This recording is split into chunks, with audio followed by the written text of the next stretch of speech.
Bienvenue dans l'émission des étudiants de l'ULB et de l'Elbe en collaboration avec la Foire du Livre de Bruxelles. Nous sommes le 22 février 2014. Commençons tout d'abord par l'image du jour. La nocturne Walking Dead s'est déroulée dans l'imaginarium de la foire. Walking Dead, c'est cette série BD à succès mondial adaptée à la télévision. Durant plus de 30 minutes, les spectateurs ont été transportés dans l'ambiance sombre et terrifiante de la saga. Nous avons rencontré Charlie Adler, dessinateur de Walking Dead, invité exceptionnel de la foire cette année. Comment expliquez-vous le succès de Walking Dead?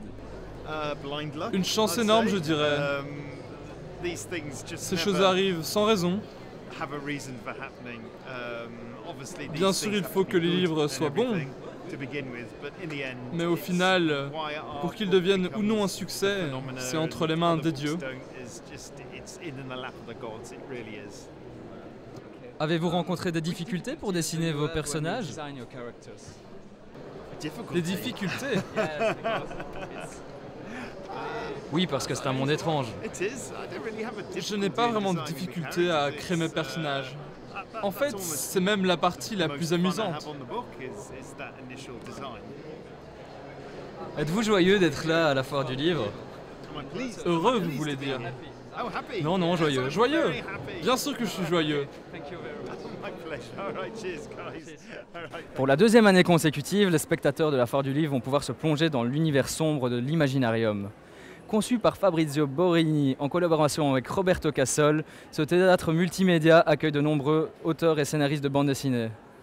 Reportage, Laurence Denis. Des grands noms de la BD, des créations musicales et des projections audiovisuelles, un cocktail original qui prend forme dans l'Imaginarium. Ce laboratoire de 600 m² porte bien son nom. Tout est mis en place pour susciter votre imagination.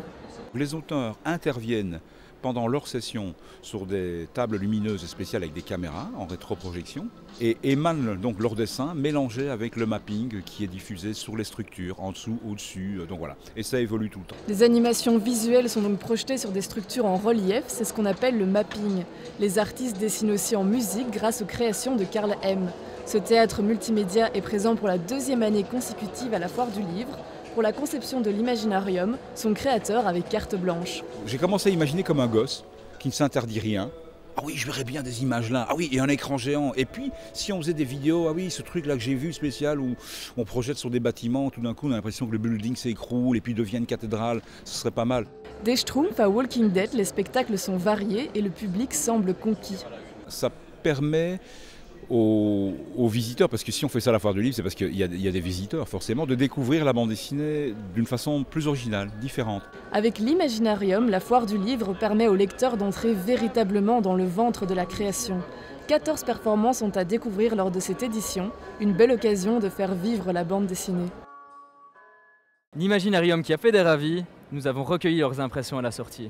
C'était super intéressant à voir, oui, super chouette. L'Imaginarium, comment c'était? Magnifique, c'est super magnifique parce que la dextérité des dessinateurs, je suis intriguée de la façon dont ils commencent leur personnage, ils commencent par un détail et puis ils font le visage après. Ça m'a surpris, enfin c'est magnifique, c'est bien. Vous avez appris beaucoup de choses alors? Oh non, j'ai rien appris, je connais tout ça mais à mon âge. Oui, c'était très chouette. Tu as appris quelque chose? Oui. Bon, c'est pas mal, mais c'est dommage, les explications étaient en anglais, alors c'est difficile de comprendre. Ouais, c'était chouette. C'est chouette, on voit la progression dans le dessin, la colorisation et tout ça. Non, franchement, c'était chouette. Restons dans l'imaginaire. Les romans fantastiques et de science-fiction ont la cote. Ils s'adaptent généralement d'univers différents, dont celui des jeux vidéo. Safi Abimed est parti à la rencontre d'un directeur d'une maison d'édition spécialisée dans le domaine. Bonjour Thibaut, nous sommes à un stand d'un éditeur spécialisé dans les romans fantastiques et de science-fiction. Est-ce qu'il y a un succès du livre fantastique ou pas? Y a-t-il une augmentation des ventes chez vous à Bragelonne? Ah oui, alors en fait c'est un univers qui existe beaucoup en livre, mais qui existe aussi beaucoup en jeux vidéo, au cinéma, en séries télé de plus en plus. Et donc ça se développe dans l'imaginaire d'une population très jeune, très avide de découvertes, d'évasion, d'imaginaire. Et c'est pour ça que le livre, à notre grand plaisir, il a toute sa place. Et là, je vois des livres tels qu'Assassin's Creed et Battlefield 4 notamment. Ce sont des jeux vidéo à la base, donc ils sont devenus par après des romans. Tout à fait. Alors en fait, ce qui est très intéressant, c'est que de plus en plus, les gens qui jouent à Assassin's Creed, ou qui jouent à Battlefield, ou qui jouent à Halo, ou à Mass Effect, c'est des passionnés, c'est des gens qui aiment suivre les aventures de leurs héros, qu'ils vivent eux-mêmes à travers les jeux vidéo. Quand tu es fan d'un jeu vidéo, fan d'une aventure, tu as envie de poursuivre, continuer un petit bout de chemin avec eux. Et les livres, c'est intéressant pour ça. Ça permet d'aller encore un peu plus loin dans la psychologie des personnages.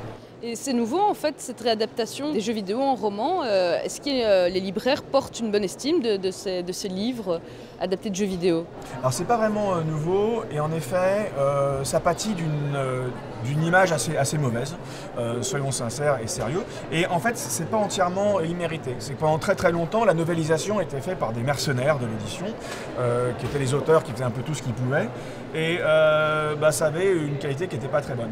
Or, de plus en plus, on a maintenant des vrais auteurs qui reprennent une licence, qui le font avec beaucoup d'intelligence et ils suivent un schéma, ils sont très très fidèles à l'histoire, ils sont très très fidèles aux jeux vidéo. Donc en effet, cette image d'il y a 15 ans, 20 ans, de mercenaires de l'édition qui écrivaient des bouquins au kilomètre, colle encore à la peau de la novélisation et pourtant ça a beaucoup changé. Très bien, je vous remercie. Donc, chers joueurs, si vous voulez retrouver Kratos ou encore Altaïr, lâchez vos pads et vous pouvez les retrouver dans un roman fantastique. De journaliste à écrivain, il n'y a parfois qu'un pas. Ce pas, Annalina McAfee l'a effectué. De journaliste au célèbre quotidien The Guardian, elle est devenue romancière.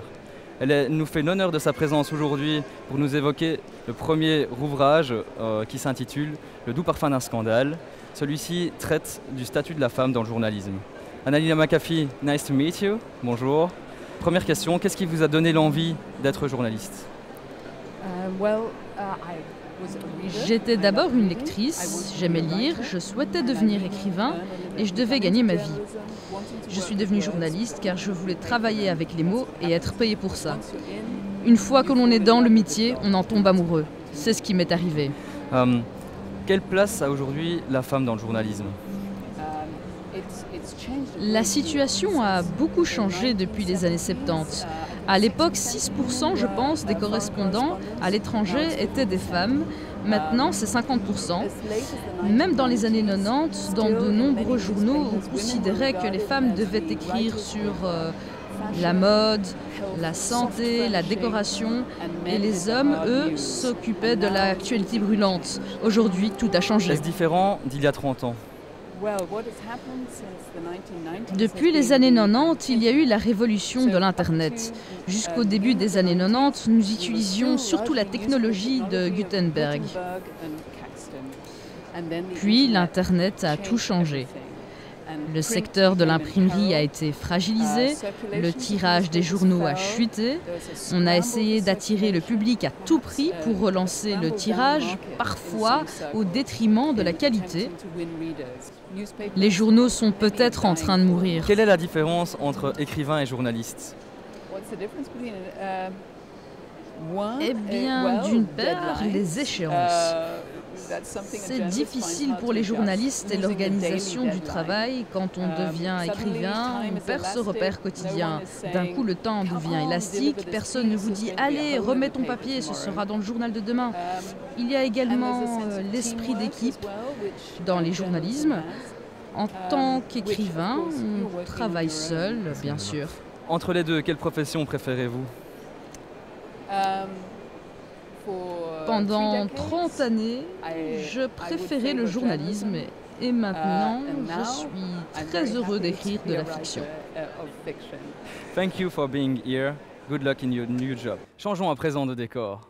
Quand littérature et cuisine se mélangent, cela contente généralement les petits comme les grands. Les livres culinaires sont en plein essor. ce qui donne à la cuisine une place particulière à la Foire du Livre. Safi Ahmed a rencontré la directrice de Filigrane, qui est également la personne qui s'occupe du Palais Gourmand, l'espace cuisine de la Foire du Livre.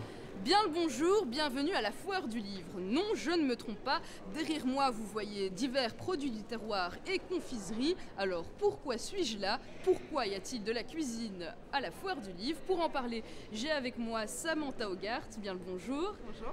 Vous êtes directrice des librairies Filigrane et responsable de ce salon gourmet. Alors pourquoi organisez-vous des ateliers cuisine à la Foire du Livre? Alors en fait ça date d'une volonté il y a plus ou moins 4 ans, un peu sur un pari, où on a décidé de mettre le livre de cuisine en évidence. Et on s'est toujours rendu compte chez Filigrane qu'on n'était pas simplement des vendeurs de livres et qu'on voulait les faire vivre. Et c'est pour ça qu'on a décidé de mettre notre dynamique vraiment au service du livre de cuisine, parce que c'est vraiment tout un rayon qui est en essor. Et pour le faire vivre, on a été chercher tous des grands auteurs, des grands chefs belges, des grands chefs de renommée, qu'ils soient wallons, qu'ils soient bruxellois, qu'ils soient flamands, et qui viendront donc cuisiner pendant tout le samedi et le dimanche, durant une vingtaine de sessions différentes, et viendront par après dédicacer leur ouvrage sur notre stand. Peut-on dire que le livre de cuisine a un succès malgré la crise? Tout à fait, ça fait quelques années que ça dure et je pense qu'il y a un parallèle à voir entre les deux, c'est-à-dire que je pense que le succès du livre de cuisine est dû en grande partie à la crise, puisque les gens ont quand même un peu plus de mal à aller au restaurant aussi souvent qu'avant et ont redécouvert le plaisir vraiment de cuisiner chez eux, de recevoir chez eux, de faire des choses beaucoup plus chaleureuses, beaucoup plus proches et plus authentiques et ont donc décidé de se retrouver vraiment dans la cuisine et dans le livre de cuisine. Et c'est ce qui explique l'essor de ce livre de cuisine. Je vous remercie. Vous l'avez compris, à la Foire du Livre, la cuisine occupe une place de chef. Voilà, l'émission touche déjà à sa fin. Merci de l'avoir suivi. Le dernier volet, c'est déjà pour demain. Et n'oubliez pas, c'est la foire.